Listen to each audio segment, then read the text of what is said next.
بسم اللہ الرحمن الرحیم، السلام علیکم، میں ہوں حمزہ اشرف اور میں ہوں صفیہ خان۔ شامل کرتے ہیں ہیڈ لائنز۔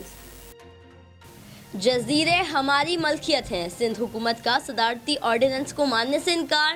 ناصر شاہ اور مرتضی وہاب کی پریس کانفرنس، کہا سندھ کی زمین پر قبضے کے کسی آرڈیننس کو نہیں مانتے۔ آئین پاکستان کے مطابق زمین صوبے کی ملکیت ہے۔ بنڈل آئی لینڈ کے معاملے پر وفاق سے کوئی بات نہیں ہوئی، اعتراضات سے آگاہ کر دیں گے۔ پنجاب کے وزیر اطلاعات فیاض الحسن چوہان کا کہنا ہے کہ نواز شریف نے زبیر عمر کو ترجمان اس لیے مقرر کیا تاکہ وہ ان کے لیے NRO لے سکیں۔ مولانا فضل الرحمان، آصف علی زرداری اور دیگر بتائیں، نواز شریف نے آپ کا کندھا استعمال کر کے بلنڈر نہیں کیا۔ نواز شریف نے زبیر عمر کو ترجمان مقرر کر کے آپ کے اعلامیے سوچ اور بیانیے کی دھجیاں اڑا دیں۔ نواز شریف اور بیگم صفدر یو ٹرن نہیں بلکہ وی ٹرن لینے کے بادشاہ ہیں۔ نواز شریف کو وطن واپس لانے پر وفاقی کابینہ متفق، وزیر اعظم نے تمام قانونی تقاضے پورے کرنے کی ہدایت کر دی۔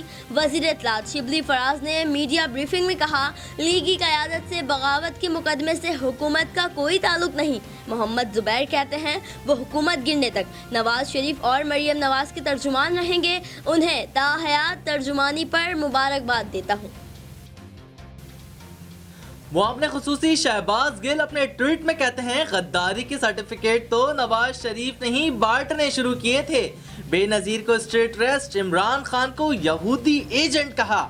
P T I per Indian اور یہودیوں سے فنڈ لینے کا فارن فنڈنگ کیس، یہ کیا تھا؟ وفاقی وزراء مراد سعید، شیخ رشید اور دیگر کا بڑھتی مہنگائی پر کابینہ اجلاس میں احتجاج۔ وفاقی کابینہ کے اجلاس میں چینی اور آٹے پر کھل کر بات چیت۔ وزراء نے کہا صوبائی حکومت خصوصاً ضلع انتظامیہ مہنگائی کنٹرول کرنے میں ناکام نظر آ رہی ہے۔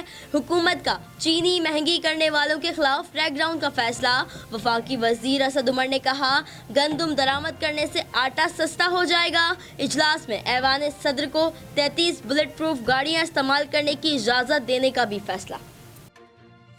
چہلم حضرت امام حسین سے متعلق ساؤتھ زون پولیس کا اہم اجلاس۔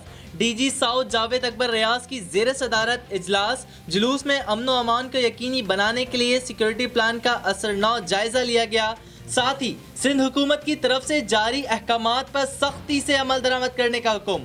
پی ڈی ٹیم کے ساتھ متعلقہ تھانے کی ٹیمیں بھی کام کریں گی، ساتھ ہی SOPs کا خاص خیال رکھا جائے گا۔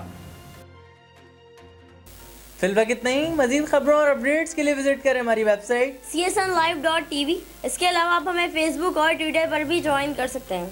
دیکھتے رہیے CSN۔